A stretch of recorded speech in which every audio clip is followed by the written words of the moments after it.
Hey folks, it's Karen Trepte here. So good to see you today. Happy Friday, and for those of you in the United States, going into a big weekend, a long weekend for some. So here we are in the summertime again. I have a few things. I know I haven't come on live for a while. I've been working really hard behind the scenes to come up with some new content for you guys and be as helpful as I can in the area of finances.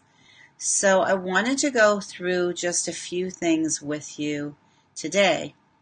The first is actually a question for you, and I would absolutely adore to have some answers from you and see how you feel about all of this. If you're watching the replay, that's totally fine too. You can always comment below, and I will make sure that I answer your questions.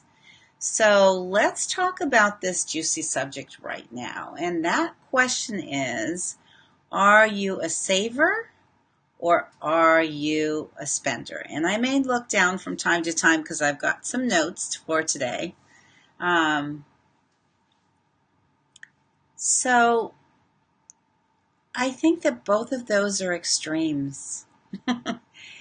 And there's really benefits to being both, because let's talk about the let's talk about the spending side of the equation first. Now, if you're an entrepreneur, which is likely if you're watching this, you know that we've got to spend some money to make our businesses work. And that's totally fine. And even if you're not an entrepreneur and you like to spend money because you like to bring joy into your life that way, in my humble opinion, that's still great. It's still totally fine. So the question is, when you're spending money, are you doing it in a conscious way? Like, if it's for your business, are you thinking about ROI? A lot of people know the term, but a lot of people may not know the term. ROI stands for return on investment. And it's used, thanks for joining me, and it's used in the finance world quite frequently. And it's definitely used by big businesses when they're deciding how they're going to spend their money to see if they're going to get a return on investment. If they're running an ad, they want to see if that brings in sales, right? If you're working on your website or working on design, you've got to think about, which I am, you've got to think about how much money do I want to put into that project? And is it going to be money well spent? If you're spending money for joy, then you want to make sure that the money that you're spending is actually bringing you joy, maybe in an experience, maybe in the form of new clothes, but not just stuff, quote unquote, that's going to clog up your house and your closet and cause you to go further into debt. So I've done another video on debt, so you're welcome to go and check those out on my YouTube channel. I'd love it if you would subscribe there. That would be super happy for me. So that's pretty much the spending part of the equation. I always encourage my clients and my friends and myself to use a software, and I will link it in the comment below, called You Need a Budget. Now, disclaimer, I asked them to be an affiliate after I used their service for several years and really loved what they were doing. So they said yes. So if you sign up with the link that I give you below, I'll get a free month, and so will you. So just want to make sure I'm being transparent in that realm. But the reason, and I've used lots of different softwares to track my money. I've been a nerd in this area for a long time. So I've used lots of different softwares. And the reason that you need a budget is so different to track your money is because it helps you to work with the money that you have right now. Not what do I think I'm going to have next month, which in the financial world is called forecasting, trying to guess, basically, usually with some solid data or information. But it's still a guess, it's still a forecast, it's still something that's not in your pocket yet. And you need a budget works from a whole different paradigm. It works from the paradigm of what you have now. Okay, what do you have to make this money work for you right now? What does it have to do? Does it have to buy your food? Does it have to buy your shelter? Obviously, those are very high-level priorities. What do you have left over? That's called discretionary money. What's left over at the end of the month?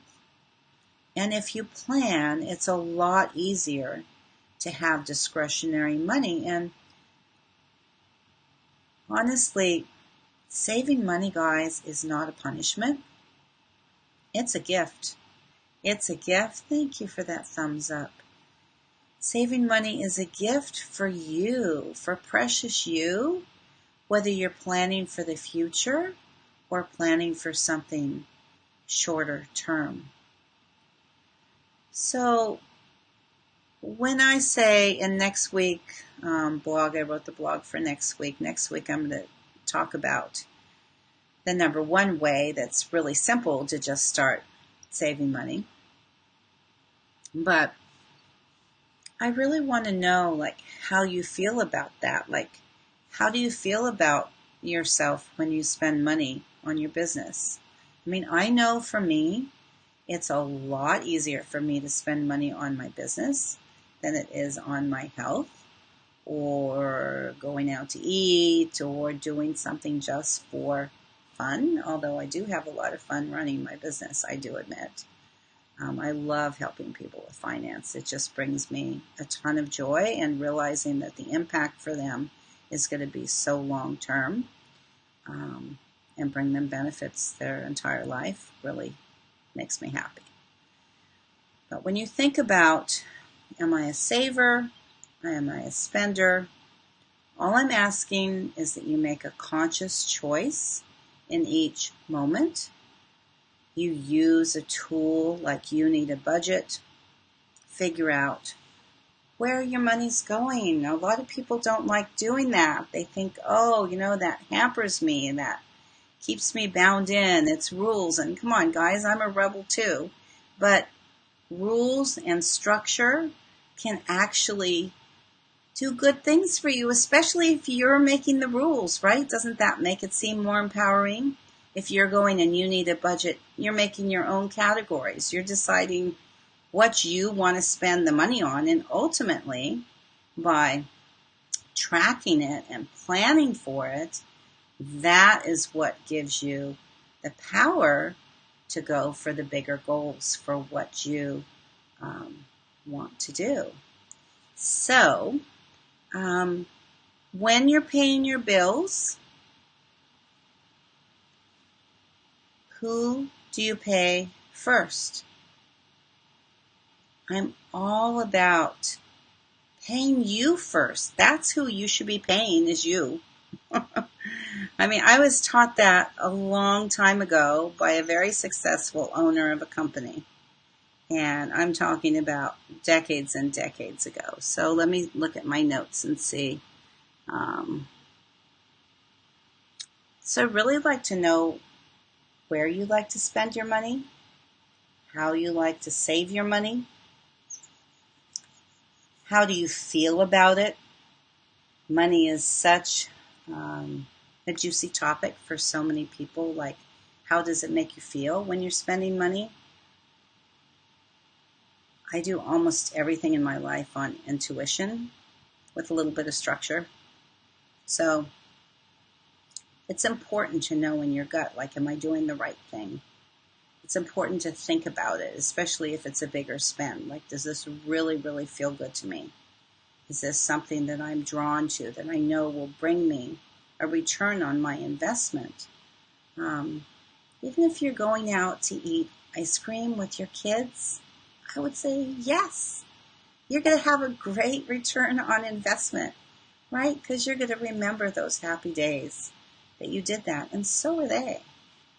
So let's see if there's anything else on here. Oh, okay. So I will refer you to, and I'll put a link. Let me write myself a note for links. I've got to put the YNAB link in, and I also I did a video on the benefits of compound interest, or actually just the principle of compound interest. So I will put that in here as well, because there's always a time value to money. And if you start saving your money early enough, you can have it grow at tremendous rates. My clients last year got 17% on their money. That doesn't happen every year, just so you know. Historically, it's about a 10.22% rate of return for the products that I market, which is a really great 20-year rate of return, just so you know that. So you've got to think about carefully. Do you want to spend it? Do you want to save it? Of course, I encourage you to do both. I want you to enjoy your life along the way. And I also want you to plan for joy, for your goals, and learn how to save your money. And learn how to put it into an instrument that's giving you a great interest rate. Not like a little savings account in a bank. And I can teach you how to do that. So let's see if there's anything else on there. Sure, you can always book a free consultation with me. I'll put that link in there too. That's what I love to do, is give people customized ways to make their money grow the fastest they can for the stage of life that they're in and for their current goals. So there are two more things on here I wanted to chat with you about, and then I'm going to hop off. I wanted to let you know that I am changing my name. I'm working on rebranding little by little. I know Gaijin Works Coaching, as much as it meant to me, because it means foreigner in Japanese, has not been the easiest for you. Even my daughter said, Mom, I can't spell Gaijin still. So I am changing. I've already changed my Instagram handle, and it's now at K for Karen, T for Trepte Finances, plural. So that should make it pretty easy to find me. On Pinterest, I've got the KT Finances up there too. On Facebook, it'll probably be a slower change. I've got it up there a tiny bit, but I'm not in the mood to spend 10 tons of money on rebranding right now. So I am doing it little by little. But I just wanted to say that out loud. So for those of you who are following me, thank you. I've got a lot of great new things on Pinterest, a lot of ideas there. I would love to have you follow me on Pinterest and Instagram as well as Facebook. So I am changing that. And the other last announcement I want to make is that I am going to start a monthly kind of a Q&A event. And I will be, I can tell you that the date right now, the first one is July 9th. And when I come back on here next week, I will give you a link to that event. So, in fact, I'll write myself a note, event link. That way I'm keeping my promises. So I hope you guys have a fabulous weekend. Please do tell me what you'd like to hear about. I'm going to be doing these live events online where you can come on and you can ask any questions at all about finance. I mean, my dad opened Merrill Lynch in Tokyo like when I was small. So I love finance, and if I don't have the answer, I will research and I will do my best to get you the answer of what you're asking for. So sending you tons of light and love as always. Have a beautiful weekend, and I will talk to you next week. Okay, ciao for now.